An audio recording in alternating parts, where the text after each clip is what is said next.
Greetings, fellow travelers, vagrants, explorers, wildlanders, and welcome to episode 39 of the Retro Wildlands.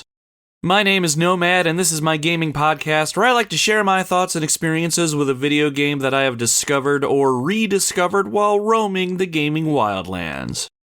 Thank you very much for tuning into the show today. If you've been with us on one of our expeditions into the wildlands before, I am very glad that you are back.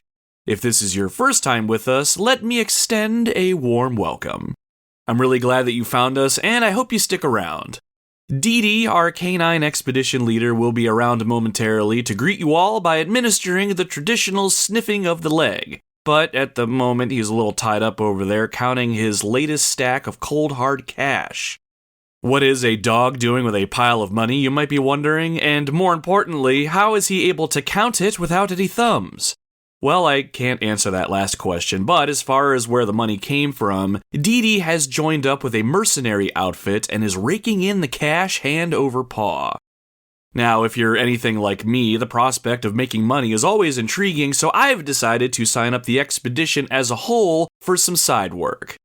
The only thing is, though, this sort of work is going to see us soaring high up into the clouds. Our reflexes will need to be fine-tuned, and our trigger fingers will need to be in tip-top shape. On today's episode, we're going to be checking out a game that I often see pretty high up on lists of the best Super Nintendo games out there, but I really don't hear anyone talking about it very much. It's a side-scrolling shooter, or shoot-'em-up, or shmup, or whatever you want to call it, that is incredibly fun to play and brings a hearty challenge to the table as well. It has an awesome visual and audio presentation and a fantastic gameplay loop. It was also based on a Japanese manga series that originally ran way back in the day. Back in the day meaning between 1979 and 1986. Today on the podcast, we're going to be talking about a little game called UN Squadron. I can't remember what publication it was, but I have vague memories of reading about this game when I was younger. Maybe it was in Nintendo Power Magazine, I am not entirely sure. But what I remember sticking with me was the core concept of this game.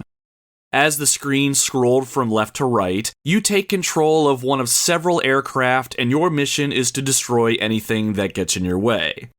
It was pretty standard fare as far as shoot-'em-ups go, but there were two things that always caught my attention. First, you could purchase special weapons and new aircraft by earning money as you play. You gained money by defeating enemies and using it to upgrade your capabilities as you went. That concept right there just blew my mind as a kid. And second, the aircraft you could purchase looked like they were either inspired by real-world aircraft or they were real-world aircraft. It all started when I was little, but to this day, my favorite movie is Top Gun. I love the film, I've never gotten tired of it, and because of that, the F-14 Tomcat that's prominent in the film has become one of my favorite real-world aircraft. As soon as I saw that you could purchase this specific aircraft in the game and use it, I knew UN Squadron was a game that I needed to play. But alas, it was never meant to be.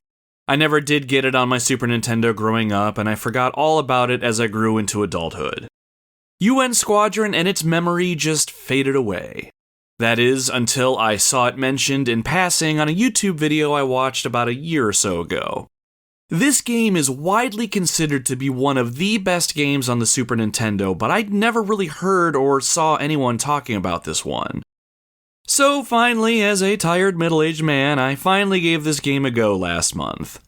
Is this game as good as the lists say it is? Did I enjoy UN Squadron as much as I was hoping? Well, get comfortable by the campfire, my friends. I'm eager to talk to you about a game that many seem to praise, but few seem to want to talk about. Now, if you're new to the show, I like to kick things off by chatting it up with you all for a little bit and giving you all a peek behind the scenes here in the Retro Wildlands before getting into the episode proper.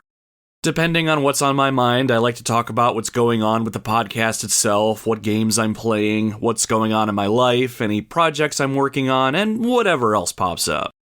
I'll also read and respond to any comments that I received about the game that we're talking about if I happen to receive any when I put a call out on our social media pages. Now, if none of this interests you and you just came here for my UN Squadron thoughts, you can just skip ahead about 5 to 7 minutes. I'll also have timestamps loaded into the show's description if you want to know exactly where you need to go. But feel free to stick around. Let's spend a little time checking in and getting settled in our intro segment that I like to call Campfire CatchUps.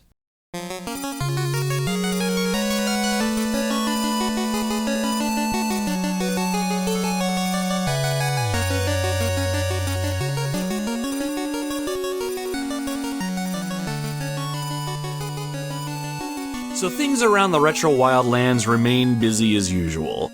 The weather is getting nicer here in Ohio, and that means my family and I have been trying to get out and about whenever we can. My wife and I took the kids to a zoo one weekend and had a bonfire another weekend, so overall it's been a good couple weeks since we caught up last, and I am always grateful for the time I get to spend with family and friends. Over on our social media pages, I continue to find myself getting into some pretty good conversations with some of you fine people as well, and while I love playing video games, I love talking about them almost just as much. So a huge thank you to anyone who's taken time out of their day to say hello to me or chat it up for a bit. I really enjoy our conversations. As far as the podcast itself goes, things are moving along fairly well-ish. For those that don't know, I am a 38-year-old husband and stepfather, and I work a salary job where I'm putting in between 40 to 50 hours a week depending on the workload. While I'm not able to devote as much time to the podcast and the Retro Wildlands brand as I would like to lately, the time I have been spending has been pretty fun for me, and it's incredible to look back on and see all that we've built so far. My primary focus continues to be on making and creating quality episodes of the show, but I can't help but think about the little projects that I'm working on or want to start working on. Before starting this podcast, I thought about creating YouTube content in the form of video game reviews or discussionary topics. And while I settled on the podcast as the flagship piece of content that I'm putting out, I keep going back to YouTube as a way to expand the brand and just do something a little different in conjunction with. A little over a month ago, I created a video review of an awesome indie game you should try called Thy Sword, and I was extremely happy with how the video itself actually turned out. The whole process ignited a spark in me, and I want to keep uploading smaller video reviews like that. I'm currently playing another game on my Nintendo Switch that I think will make a really good video review, so be on the lookout for that sometime soon. So all that said, I've been dinking around with some ideas that I can post on YouTube. Nothing is really stuck, but it's not for lack of trying. If nothing else, I'm still slowly uploading our back catalog of podcasts over on YouTube so people can listen to it over there. Now, outside of just making episodes and trying to grow the show, this year I'm trying to get out a little bit more and visit some more gaming conventions. I don't think I'm to the point that I can make any out-of-Ohio conventions, but we'll see what happens. Last year, I went to the Torg Gaming Expo in Columbus, Ohio, and it was my very first gaming convention. It was a fantastic time, and I got a chance to meet some pretty cool people and find some gems for my growing gaming collection.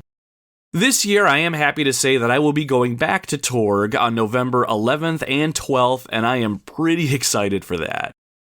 I'm also going to be checking out the Cleveland Gaming Classic the weekend of September 22nd in Cleveland, Ohio. This particular convention really looks like a good time, and I cannot wait to see what this one is all about. I'm still relatively new to these sorts of things, so I figure a couple of conventions this year is the right number for me. While I can be pretty personable and an outgoing person in general, places with really big crowds have never really been something that I gravitate towards. Now don't get me wrong, conventions and music concerts, for instance, are absolutely awesome and I love going, but they can sap my energy pretty quick. I'm hoping this year I can break out of my shell a little bit by hitting up a few cons this year. Now to be clear, I am not going to these conventions as a guest or a headlining event or anything like that. I am not nearly as popular as I need to be for anything like that. But I will be meandering around the floor looking for a good time and looking for a good deal. So if you happen to be at those particular conventions and you happen to see me, do not hesitate to stop by and say hi. I will be wearing my custom-made Retro Wildlands hoodie while spreading the gospel that is our expedition. I am curious what your thoughts are on gaming conventions and get-togethers in general, so hit me up on social media if you care to share your thoughts. In other news, I was able to get my hands on one of my holy grail items the other day, and I want to brag about it a little bit. Back when the PlayStation 3 launched, the consoles themselves were originally backwards compatible with PlayStation 1 and PlayStation 2 games. The console itself was huge and could probably be used to knock out a bear if one was getting too aggressive. Eventually, that backwards compatibility was phased out and the console itself changed over time.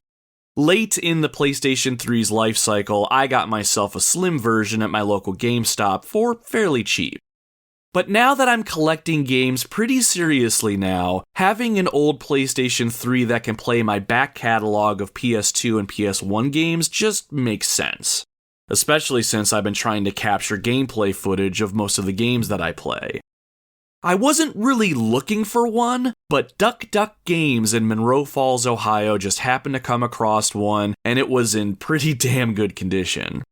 Even under the hood, it was looking really good. So that said, I decided to pull the trigger on one, and I have to say, I am very happy with this thing. I think I like it best for the PlayStation 2 compatibility. Some of the games in my collection, like The Punisher, Max Payne, and Resident Evil Outbreak, for instance, look really good and play incredibly smooth on this system. Plus, recording gameplay is so much easier than off the PlayStation 2 where I had to use an HDMI output adapter just be able to get the footage on my computer where it didn't really look all that great anyway. And I know there's a ton of graphic upscalers out there, but I don't have too much extra money to throw around for stuff like that. I've just made what I have work, and I'm completely fine with that. But now, I finally have something that's going to make my life a little easier, and I can't help but look at it in awe, because it looks sexy as hell in my collection. So beyond just bragging about this awesome thing that I have in my collection now, the reason I wanted to bring it up is because this thing will now give me more capacity to play different games specifically for the podcast. Of all the games that I'm focusing my collection on, PlayStation 1 and PlayStation 2 games are the ones that I'm slowly bringing back into my physical game collection. So if there's any games from the PlayStation 1, 2, or 3 era that you think would make a good show here on the podcast, reach out to me on social media and let me know. It's not going to guarantee that I'll focus specifically on those games, but I really would like to know what it is that you'd love to hear me talk about, or if nothing else, just tell me about a game that you think I should have in my collection, and I'm all about adding it. And if you do have something that you want me to cover on the show or just check out in general, be sure to reach out to us over on social media. We have a presence over on Facebook, Instagram, and Twitter, and even YouTube as well if you search at Retro Wildlands. I also created a link tree for the show, so you can actually go there and find all of our social links in one place. I'm not sure if Linktree is a new thing, or if I'm super late to the party, or if no one even cares about this particular party, but either way, check us out at linktr.ee/RetroWildlands to gain access to our one-stop shop for social activity. Alright, I think that is enough rambling and self-pleasure for one episode. It is time to switch gears and get to the reason that you're all here today. It is time to talk about UN Squadron on the Super Nintendo. Developed by Capcom and originally released in August 1989 as an arcade game, then later ported to several other home consoles including the Super Nintendo in September of 1991, UN Squadron puts you in the role of one of three characters from Area 88, the manga that inspired it. Taking control of series characters such as Greg Gates, Mickey Simon, and Shin Kazama, we are tasked with bringing down a terrorist group known only as Project 4. While the game looks and plays like your typical side-scrolling shoot-'em-up, the unique gameplay mechanics that are present in this game make it a step above all the rest. What are those gameplay mechanics, and how is this game consistently found on several top 100 best NES games of all time lists? I think at long last it is time to give UN Squadron its day in the spotlight so we can all find out. So gear up, Wildlanders, grab your preferred aircraft, outfit it with your preferred special weapon loadout, and strap yourselves in. Project 4's superior numbers and overwhelming firepower give them the advantage, but we have the skill, we have the superior aircraft, and we have the special weapons needed to turn the tide of battle in our favor. Just so long as we can rake in enough money to buy it all.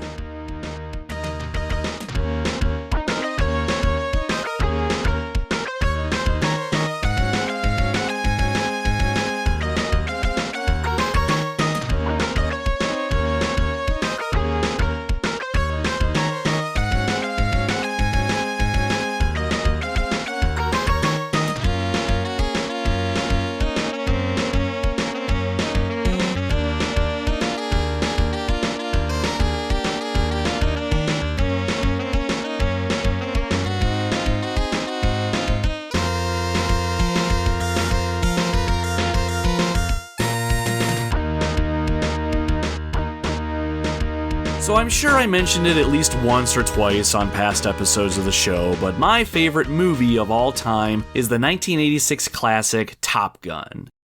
When I was growing up, I would watch Top Gun over and over again. I was too young to really understand what was going on in the movie itself, but I wasn't there for the plot. I was there for all the dogfighting and the high-flying action scenes. It was just so cool to me, and I often pictured myself in the cockpit of an F-14 Tomcat, dodging missiles and gunfire while I maneuvered on the enemy and sent them into oblivion with my superior dogfighting skills. Because of this and the movie, the F-14 Tomcat itself became my favorite video game aircraft, and it still is to this day. If you can't picture it in your head, it's the one where the wings on either side would swoop out or swoop back to allow for more maneuverability. But as I got older and consumed more movies and video games, my love for the Tomcat never waned. When it came to video games specifically, I would gravitate towards any that just so happened to have me pilot a Tomcat. The Afterburner arcade games were a great example. In those games, you're flying at breakneck speeds while you're piloting an F-14 Tomcat. You're doing barrel rolls and launching missiles, all while avoiding incoming enemy fire. I was never really great at Afterburner, and I still suck at it today, but that never stopped me from playing it. But one day I found myself reading a gaming magazine, and I came across another game that caught my eye. One that I could play in the comfort of my own home on my Super Nintendo, and it was one where I could fly my beloved F-14 Tomcat on missions to take down enemies and save the world. Now, I can't remember for certain, but I'm pretty sure it was an issue of Nintendo Power that had a spread on UN Squadron. Even before I realized I could pilot a Tomcat in the game, it immediately grabbed my attention. You flew a plane on screen as it scrolled from left to right, and you took out the bad guys in the process. Up to that point, I really hadn't played any shooters that I can recall, but I could immediately tell that this was one that was going to be something special. As you played the game, shot down enemies, and completed levels, you gained money that you could use to purchase new aircraft to fly, and you could also buy special weapons. It sounds pretty basic by today's standards, but the idea of flying 6 different aircraft and potentially bringing 11 special weapons into battle got me pretty excited. My young imagination ran wild with the possibilities, and I knew I wanted to give this game a try. But sadly, I was never able to play this game growing up. It was never gotten for me on any of my birthdays, and eventually I just forgot about this one. A couple years later, I would get my hands on Star Fox for the Super Nintendo, and that more than scratched my itch for a high-flying shooter. It wasn't an F-14 Tomcat that I was flying, but that was okay. I could still pretend I was Maverick as I flew my R-Wing into outer space. But one day as an adult, I was reminded that UN Squadron existed, and I knew I had to get my hands on it, and I finally played through it. As I researched this game a little bit before I actually sat down with it, I found that this game would find its way into several top 50 or top 100 Super Nintendo games of all time lists, so there must be something fun here, right? Well, I finally played this game through, and I have to say, it was a wild ride. I had a lot of fun with this one, hence why I want to talk about it. But more than that, I don't really see people bringing this game up a lot, so I felt like it was my duty to spread the word. So with all of that said, I think it's time to tear into this game and see exactly what it is that we are working with. So, what is this game? UN Squadron is a side-scrolling shooter, shoot 'em up, shmup, or whatever. Players take control of an aircraft, and you use said aircraft to shoot at enemies on screen as the screen automatically scrolls to the right. You'll play through multiple levels, all of which have the same objective. Make it to the end without dying, kill the boss at the end of the stage, collect money, buy weapons and aircraft, repeat. But this game is much more than that. Before we dive into the game mechanics, I want to talk about this game's story a bit, as well as its background. So this game was originally released in Japan, and it went by the name Area 88. Area 88 was actually a Japanese manga series that ran from 1979 to 1986. Both the Japanese game and the one released here in North America are based on that manga. The only exception being is instead of calling it Area 88 in the States here, we decided to call it UN Squadron for reasons unknown. Now, the manga itself stars Shin Kazama, an ace pilot who is stationed at a remote airbase known as Area 88. The government is using mercenary pilots to fight their wars, and the mercenaries at Area 88 are bound to a 3-year contract of servitude. Pilots that are a part of Area 88 can't willingly leave before their term is up lest they be punished by death, but they can, however, buy out their contracts for the low price of $1.5 million. As an incentive of service, the government pays pilots cold hard cash for every enemy they shoot down or target that they destroy. Shin Kazama makes it his mission to scrape together as many kills as he can so he can buy out his contract and return home to his fiancée in Japan.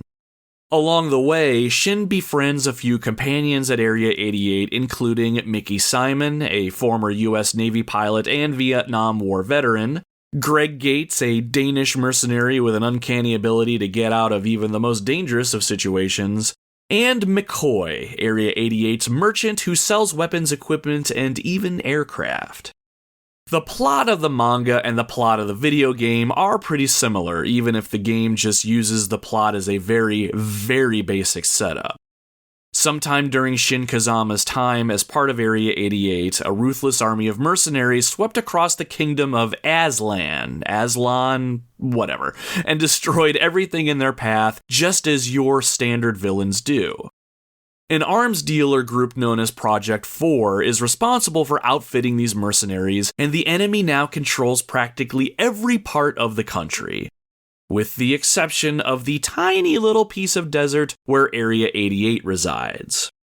The finest pilots still left in Area 88, which include Shin, Mickey, and Greg, form the UN Squadron. For several months, our heroes have been biding their time, waiting for the moment to strike back at Project 4. But now that you and I have come along, dear listener, and slotted the UN Squadron cartridge into our Super Nintendo, that time is now. Now, while I have some manga and anime that I am certainly a fan of, I am not an expert. Truthfully, I've never even heard of the Area 88 manga series, and if you haven't before, that is perfectly okay. UN Squadron is an old video game that has very little room for story and character development, so knowing or not knowing the manga series does nothing for the overall gameplay experience. I mean, I'm sure it is really cool to see some characters on screen that you might know from your time with the manga, but that is really as far as it goes. So I say that to say, don't think if you don't know the manga that you're not going to have a lesser experience here. Okay, so now that we've covered a bit of the background story and the overall setup, it's time we pop UN Squadron into our Super Nintendo and talk about the visual presentation, then get into the gameplay, when we take on a level of the game so we can experience it firsthand and get a feel for what it's like to take some targets out and earn some extra scratch. When we slide the game into our SNES and power it on, we're met with an opening cinematic that perfectly sets the tone of the game and shows off the graphical presentation in glorious fashion. On screen, we see the words, "The fighting in this area is ferocious." We're shown the image of an eye slowly opening, in that I'm a badass and I've got a job to do sort of slowness. It's very much an anime-looking eye, and if you happen to know the history of the Area 88 manga, you'll recognize this eyeball as Shin Kazama's. He is the one that's speaking to us here. He then says on screen, "Only fate will determine if we live or die." Meters and gauges are shown on screen as if powering up and coming to life. "Only a madman would take on this mission. Lucky they found me." We see Shin decked out in his flight gear, fully seated in the cockpit of his aircraft.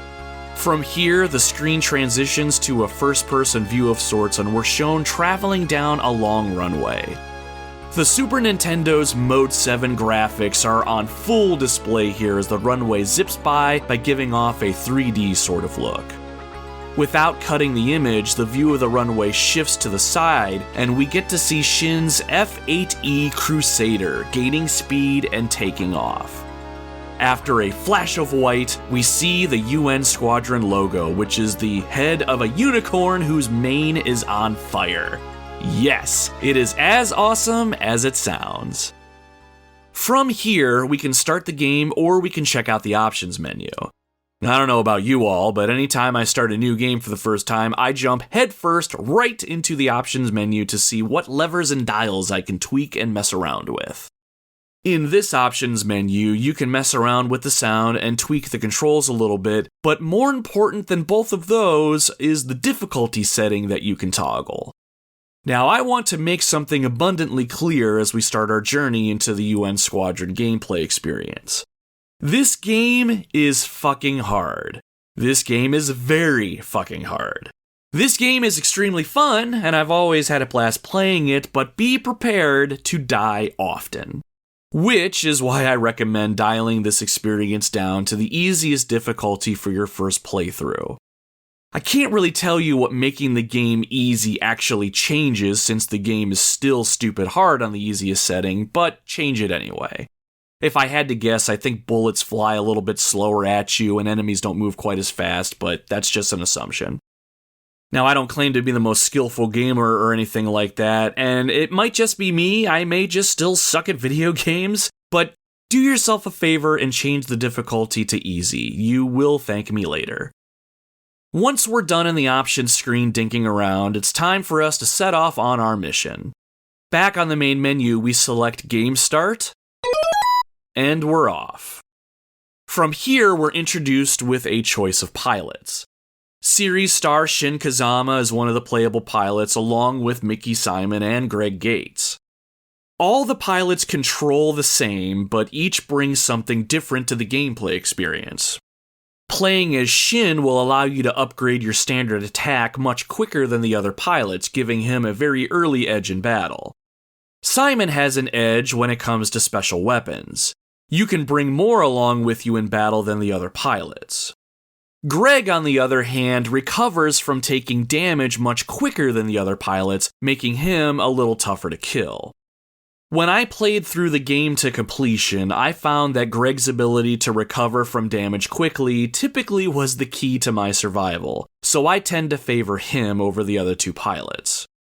We'll get into the mechanics of taking damage a little later, but regardless of who we pick, we make our selection and press on. From here, we're taken to the mission select screen. It's more or less a top-down tactical view of an area of land. Off to the left is Area 88, the one small piece of land that's not controlled by the enemy. From here, we have to choose a target that we want to attack, and by doing so, we'll enter a stage and have to play through it. At first, though, only one stage is available to us. As we play through and conquer areas on the map, more land will be retaken and we can slowly push our way to the project or base that's all the way to the right side of the map. Seems simple enough, right? Since we only have one option for now, we select it. After we select the stage, we're taken to a screen where we need to select the aircraft that we want to take into battle. You'll notice right away that the only fighter that's available to use is the F-8E Crusader. There are 5 other aircraft that we can choose, but we can only choose them after we purchase them. Underneath the names of the aircraft, we have a dollar amount. Now, part of what makes UN Squadron such a fun game to play is the idea that you can accumulate cash as you accomplish missions and take down enemies, and just like the Area 88 manga series, pilots can then take that money and use it towards purchasing aircraft or other weapons and expanding your offensive capabilities. Each aircraft you fly has a standard issue weapon, but for a monetary fee, you can load it up with special weapons and make your fighter a force to be reckoned with. Now, I don't want to get into the nitty-gritty of all the aircraft you can choose, but what you need to know is some fighters are faster than others, and some aircraft can equip some special weapons that others cannot. For example, my personal favorite fighter, the F-14 Tomcat, is the fastest moving aircraft in the game. It is designed to excel in air-to-air combat operations, so all of the special weapons that you can equip are focused on airborne targets. So while you can use it against ground-based enemies, it will be at a significant disadvantage. The A-10A Thunderbolt is the polar opposite of the Tomcat. It focuses more on ground-based special weapons. Arguably, the best aircraft out of all of them is the one that costs a cool $1 million to unlock, and that is the Soviet F-200 Ifrit. While it's not nearly the fastest fighter in the game, it can equip every single special weapon in the game all at once, so long as you have enough money to buy them all. It's going to be up to you to fly all of these aircraft and figure out which ones work best in certain stages.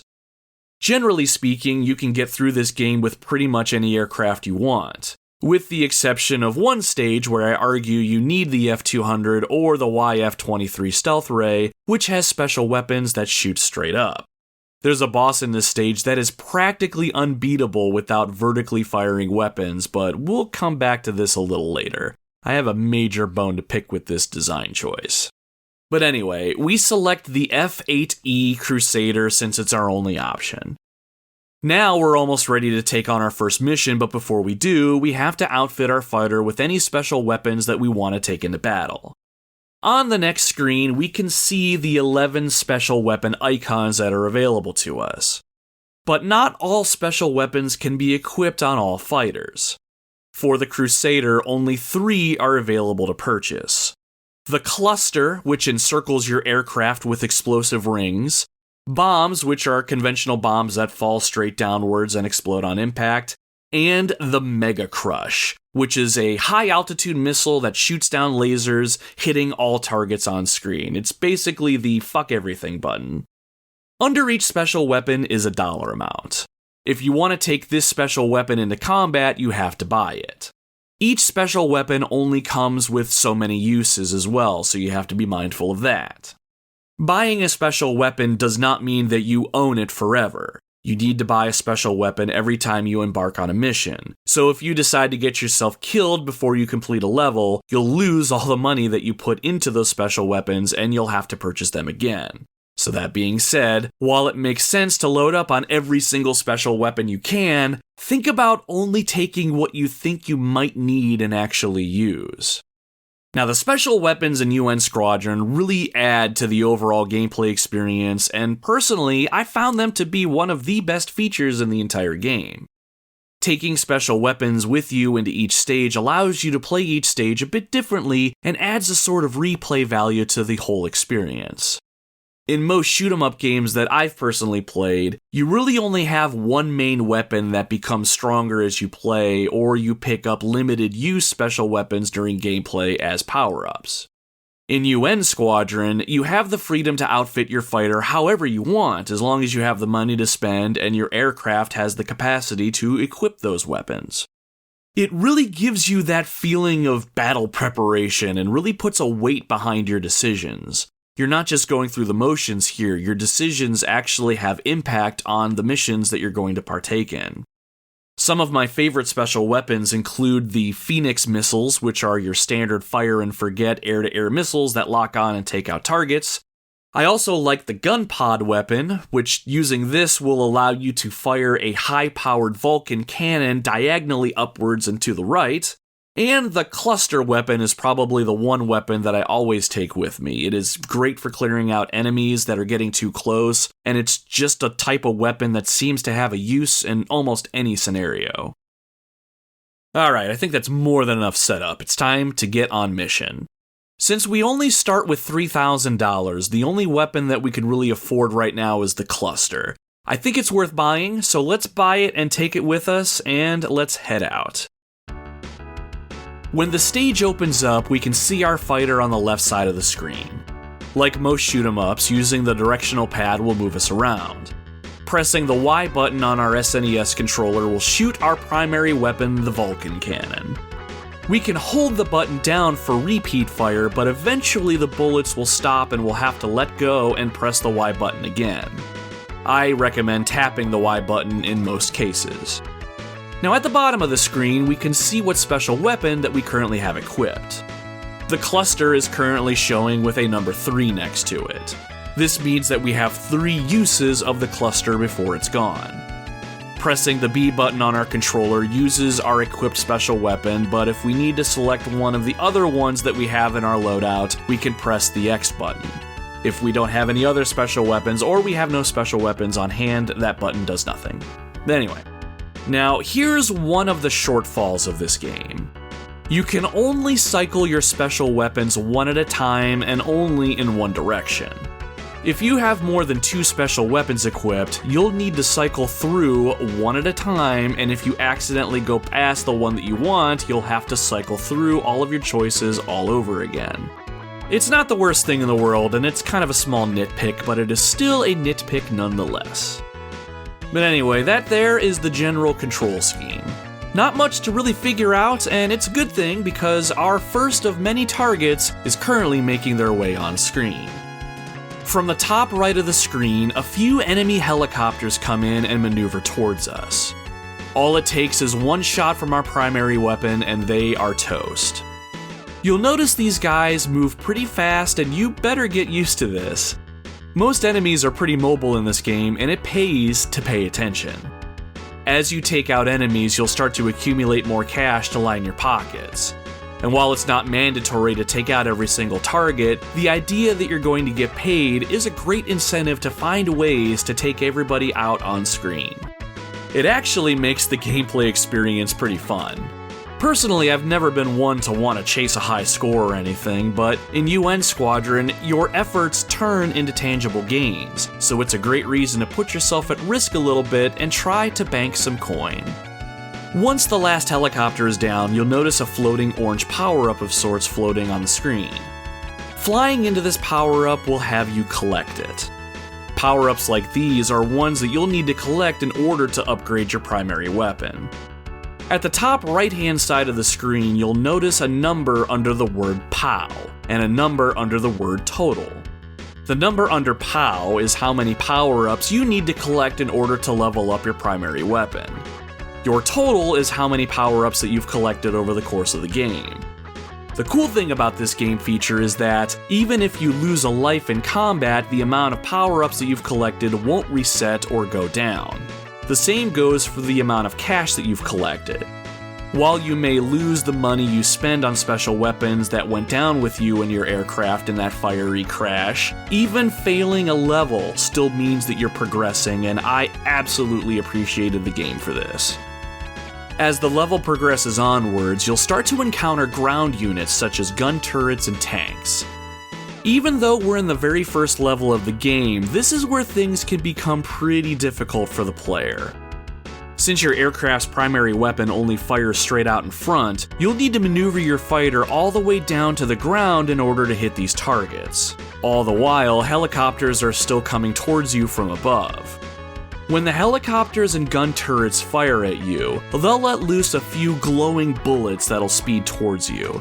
And while this is pretty standard for a shoot-'em-up, you'll find that enemies will unleash bullets at you rather sporadically and sometimes when they're really close to you, giving you very little time to maneuver out of the way. I can almost guarantee that you are going to take a hit in this opening level. Speaking of, while we're taking on the ground units here, enemy helicopters have let loose a salvo of gunfire from above. This is usually the point in the level where I take a hit if I'm not 100% in tune with what's happening around me. And speaking of taking a hit, this is a great time to mention one of UN Squadron's more unique game mechanics. In most shoot-em-ups, or at least the ones that I've played, all it typically takes is one hit to your aircraft and you are toast. In this game, however, you actually have a life meter and you can sustain multiple hits before actually being shot down. It's a fantastic change of pace here, and it allows you to press on even after making a mistake or if you weren't paying attention to incoming fire. Now what will happen is when you take damage, your life bar, or your fuel gauge as the instruction booklet calls it, will deplete all the way and the word danger will flash on screen. After a couple seconds, danger will go away and your life bar will return, less the amount of damage that you just took. As long as you have some health, you'll be able to sustain more hits and press on. The thing that you have to keep in mind here is that if your life bar is flashing danger and you sustain a hit before your life bar recovers, you are done, no matter how much damage that you still have left to take. So you need to avoid enemy damage while you wait for your life bar to refill. Eventually, you will take enough hits where your life bar is so low that you're in a constant state of danger, so you just have to bear that in mind as well. Really, I think this is a pretty awesome idea as a whole. Because like I mentioned before, I am not the most skillful gamer out there, so a life bar system like this allows for a few missteps in levels and the ability to press on, which is awesome. Now at the end of each stage, we'll be put face to face against a boss enemy. Typically, it's a larger enemy unit that's going to take on multiple hits before going down, but in some instances, you may be taking on some pretty big enemies, such as a fortress or a aircraft carrier that happens to be rolling around on the ground. You know, standard things like that. At the end of this stage, we're going to find ourselves face to face with a large ground-based multi-rocket launcher tank. Like most of the bosses in this game, this enemy follows a bit of an attack pattern which you'll need to be on the lookout for if you want to have a chance of winning the day. This one will shoot a barrage of fast-moving missiles from its launcher, all while firing smaller missiles that will hone in on your aircraft. You have to make sure that you're constantly moving, but not put yourself in the way of the larger missiles while you're trying to dodge the smaller ones. When you attack any boss in this game, sometimes they'll have weak points that you need to hit in order to do damage to them. If you hit an enemy's weak point, you'll know this when the entire boss flashes with each hit. Luckily for us, this enemy can be hit anywhere, so really all we need to do for our first boss encounter is not let up on the trigger and just dodge around the incoming missiles chasing us down. Now, there is a good chance that you're probably going to get shot down here while you learn the boss's attack pattern, and that is okay. While losing a life certainly sucks, you'll still be able to keep all of your money, and you'll still hang on to all the power-ups that you've grabbed that go towards making your Vulcan cannon stronger. So even though you just died and lost a life, it's not a total loss. Once we deal enough damage to the tank boss, its upper half explodes, and the lower half is engulfed in flames. The screen fades a bit and we're given a small boost to our score, but more importantly, we are given $50,000 in a cash payout for our troubles. Plus, any clusters that we didn't use along the way are returned and we receive cash back for them, which is pretty neat. Once we pocket our spoils, we're treated with a very quick victory scene and a snappy one-liner from our chosen pilot.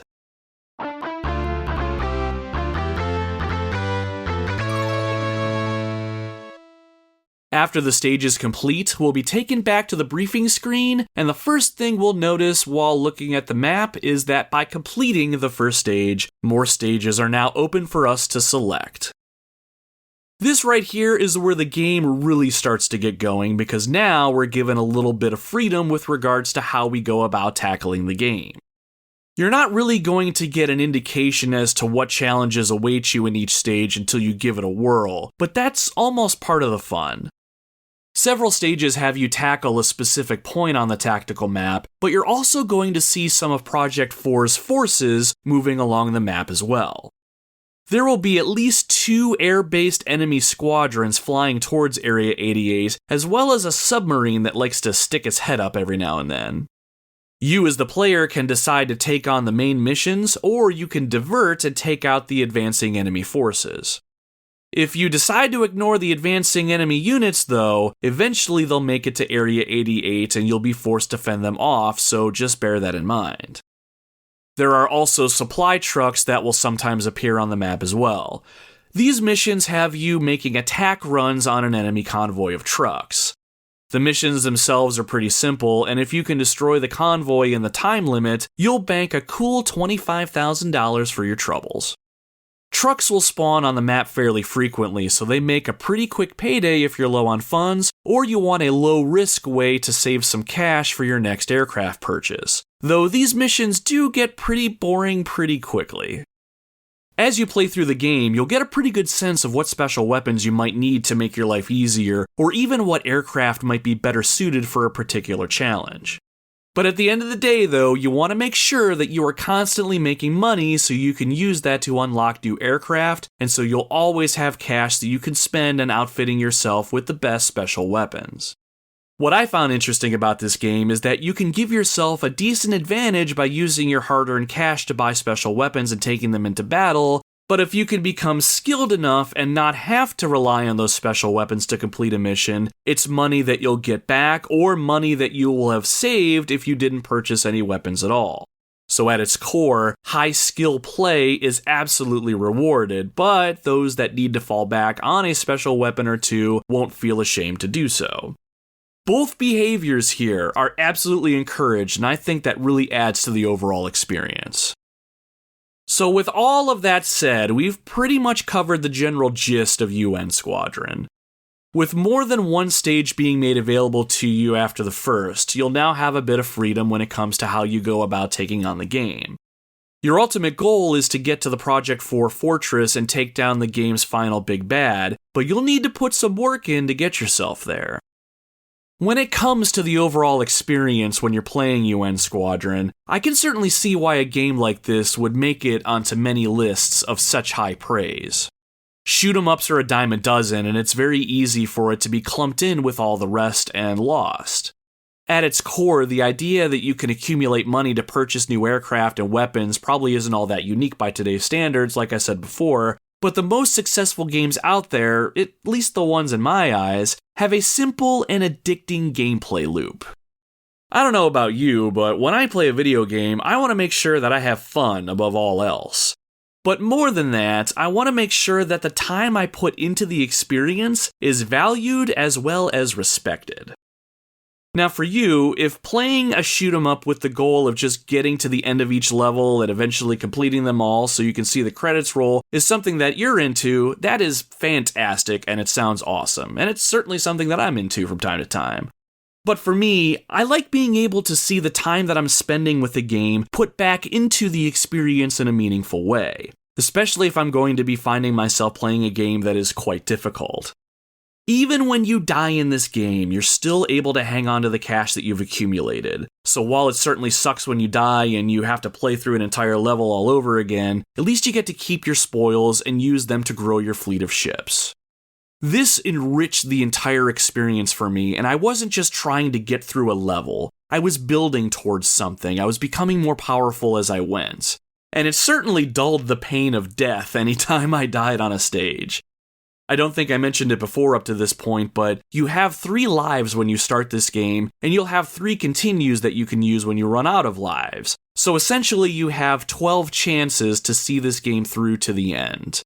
Each life has value and meaning in this game, and you're not just starting over from scratch every time. And again, that's another reason why I really enjoy this gameplay experience. But going back to the game's difficulty level, I did want to talk about that just for a little bit. And let me preface the following thoughts on the game's difficulty by again saying that while I have played a lot of games in my day, I have never claimed to be very good at most of them, so this next argument may just be a moot point.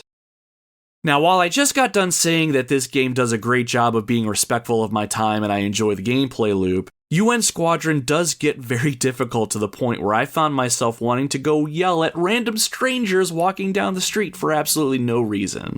And I pride myself on controlling my temper while playing games too, so that is saying something. So what is it that I'm trying to say here?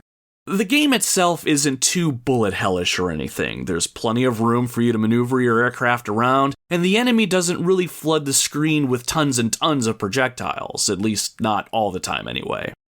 While most shoot-'em-ups tend to pile on the hazards and there's generally a lot of things flying around the screen, UN Squadron really only gets out of hand if you let it get out of hand. What I mean by that is, so long as you're constantly taking out threats when you see them, your screen won't get overly crowded. However, if you allow the enemy to swarm and they get a chance to launch gunfire or missiles at you, you're going to have a lot of things to dodge. I will say though, whenever I took damage, it was usually due to a collision more so than taking damage from incoming enemy fire. The bad guys love swooping in from all sides of the screen, and unless you start memorizing attack patterns and when enemies will appear in each stage, you're going to get smacked around pretty good. When I was first learning level layouts and getting a feel for when enemies would be entering the battlefield, I was easily overwhelmed and I found myself frustrated very quickly. I would back away from an enemy force in front of me just to get rammed in the backside from a formation of enemy planes making their way in. But I want to make something abundantly clear. UN Squadron is certainly a hard game, but it's a game that does get easier the more you play it and the more that you practice at it. It's one of those tough but fair titles, and so long as you stick with it, you'll see yourself getting further and further with each playthrough, and eventually you'll make your way to the end. And by that point, you're feeling pretty damn confident and pretty fulfilled. You're not just a better gamer at that point, you have become an ace pilot, and that is pretty damn cool. Overall, there are 12 stages in UN Squadron if I counted correctly, as well as those bonus stages that you can take on where you take out the enemy convoys. Each stage has their own unique personality, and each brings a unique challenge to the table. Enemies will appear in the same spots at the same times every time you play through, so you can start to memorize their formations as you put more time into each stage. Some stages that you play through are going to be a mix of air and ground targets. Others are more air-focused, and others are more ground-focused. As you play through them, it'll be up to you to decide what aircraft is best suited for each stage and what special weapons have the best impact. But even then, the variety of planes and weapons almost encourage a level of experimentation as well. Or you can challenge yourself and see if you can truly become Area 88's best pilot.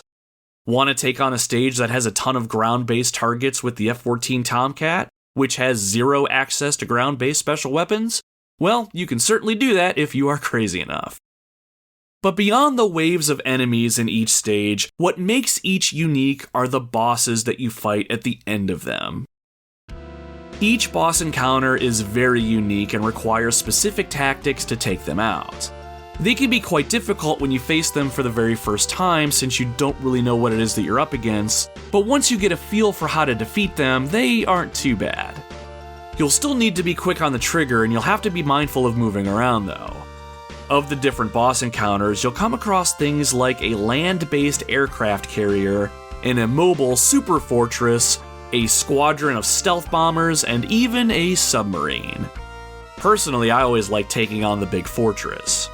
These type of encounters require you to destroy the big core that's at the center of the fortress, but as you skim the surface, you'll have to contend with cannons and missile turrets that are trying to shoot you out of the sky.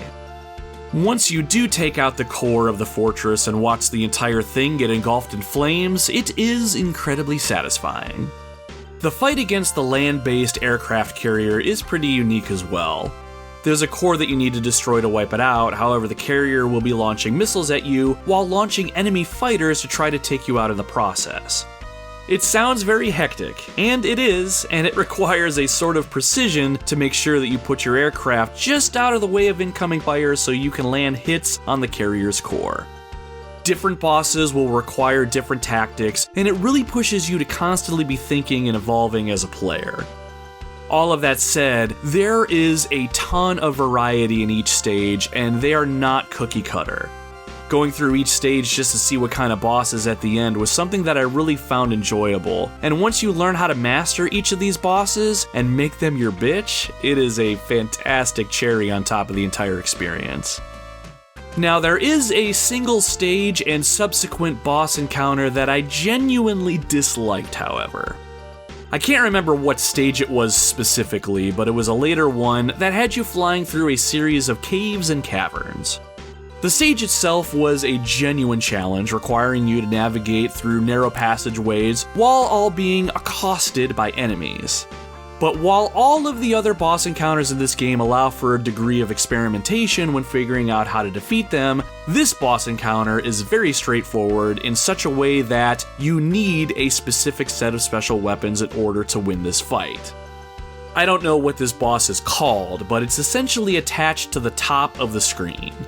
There's a core that's visible, so it's fairly obvious what you need to shoot in order to damage the beast, but the core is tucked away so tightly that it's extremely difficult to maneuver your aircraft close to it and shoot it with conventional fire without smacking your plane into the sides of the boss and taking collision damage. You need the gun pod and the ceiling missile special weapons, since these will fire straight up. And the kicker here is the aircraft that allow you to equip these specific weapons are the two most expensive aircraft in the entire game, so you need to make sure that you've purchased one before going into this stage in order to have a fighting chance here. This part in the game right here is probably the one spot where I was genuinely pissed off at the game. Now, if there is a way to beat this fight without these special weapons, I, in my limited knowledge, was not able to figure it out. But once I did have the weapons that I needed, the fight was pretty easy. Generally speaking though, while I don't really care for boss encounters in video games in general, the ones done in UN Squadron are pretty fun, they are pretty engaging, and they are certainly challenging. Even despite this one roadblock when it comes to boss encounters, I genuinely enjoyed going up against the game's big bads.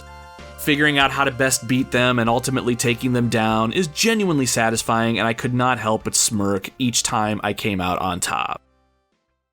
As I think back to everything that I've said about this game up to this point, I really hope I've done an okay job helping you visualize what this game is all about and why it's a step above the rest when it comes to other shoot-'em-ups on the Super Nintendo. Shooters like Gradius 3 on the SNES and even 1943 on the original Nintendo are practically shooter staples. But UN Squadron takes pieces from these games, and I argue it improves upon most of them. Given the choices in aircraft, special weapons, and 3 distinct pilots, all with a unique advantage over the other, there's plenty of replay value to be had here.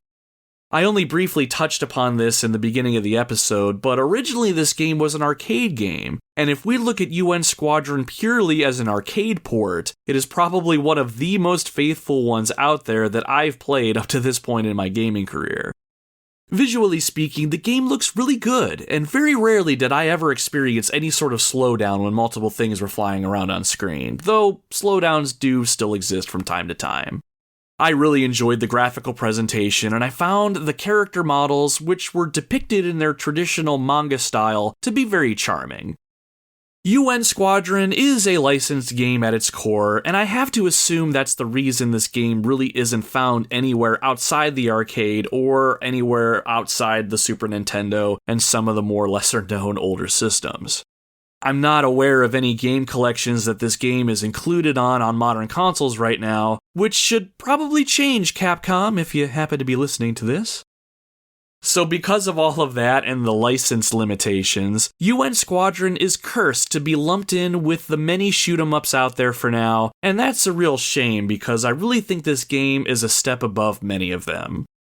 At the time of this recording, UN Squadron on the Super Nintendo isn't overly expensive as a loose cartridge if you can find one, and I think it absolutely deserves a spot in your gaming collection. Or, if nothing else, I'm sure you're a resourceful enough person to figure out how to play this game.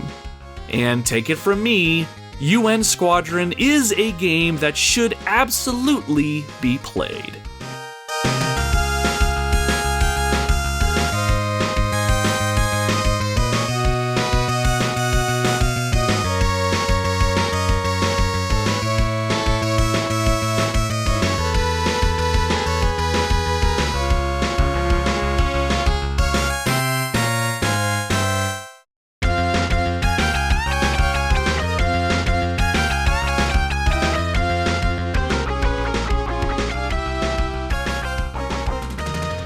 And with that, we've come to the end of episode 39 of the Retro Wildlands, UN Squadron for the Super Nintendo. Thank you very much for tuning into the show today, my friend. If you've made it this far, I cannot tell you how much I appreciate you giving me your time and listening to my podcast. It really does mean the world to me. I know a game like UN Squadron isn't the most well-known or the most talked about, but I really wanted to highlight another lesser-known video game that deserves some recognition. As a video gamer, while I find comfort in the games that I've known and have grown attached to as I've gotten older, I'm really enjoying going back and discovering something new and exciting. Journeying through the gaming wildlands and seeing something familiar is certainly fun, but sometimes it's making a brand new discovery that really ignites my passion as a gamer. All of that said, though, I'm very happy to have had you on our expedition today so I could talk to you about one of these awesome discoveries. If you like the show and want to show it and myself some support, please consider subscribing to it on your preferred podcasting platform. I am currently at a point in my life where I'm finding it very difficult committing to a standard release schedule for the show right now, so following us on social media is going to be the best way that you can be notified the moment I drop something new. While episode output has slowed for the time being, the Retro Wildlands podcast is not going anywhere, so be sure to follow us so you can get notified anytime that we head into the Wildlands for some gaming adventures. We also have a presence over on social media as well. You can follow us over on Facebook, Instagram, Twitter, or YouTube if you want to hang out with us and see what's going on with the show. And you can also check out our new link tree over at linktr.ee/retrowildlands for all of the direct links in one easy-to-find place, or you could just search us out on those individual social media platforms, however you want to find us. I generally post things on social media that involve my gaming collection. I'll toss some things out that are gaming related, or maybe throw in a photo of my adorable puppies for your viewing pleasure. So if any of that sounds interesting to you, head on over to our socials if you want to add just a little bit of retro spice to your timelines and feeds. So, what's coming up next? Well, to be completely honest with you all, I am not entirely sure. I have a small pile of games that I've completed or I've recompleted lately for the show, so it's just a matter of deciding on which one I want to sit down and prepare a show for. Games like Super Mario World, Tomb Raider, Resident Evil 4, Silent Hill 2, Luigi's Mansion, and Super Mario Kart are all on the docket just to give you a small sampling. Plus, I'm really enjoying putting together top 10 lists for some of my favorite video game things. Some ideas I have for future top 10 lists include my top 10 favorite video game dogs, top 10 minigames, top 10 favorite video game soundtracks, top 10 gaming pet peeves, and much more. I'm very excited to put together the next episode of the podcast, and I am equally as excited to share it with you, so be on the lookout. I really do appreciate the patience that you've all given me lately, especially since I've had to pull back how often I can make these shows. I still believe in the quality of the show that I'm putting together for you all, and I don't want to sacrifice that. And if you've listened this far into this show, hopefully that quality means something to you too. So stay tuned, my friends. As we keep making our way into the gaming wildlands, I would be absolutely honored if you would consider joining us for our next adventure. Until then, my friends, my name is Nomad, and you can find me roaming the Retro Wildlands.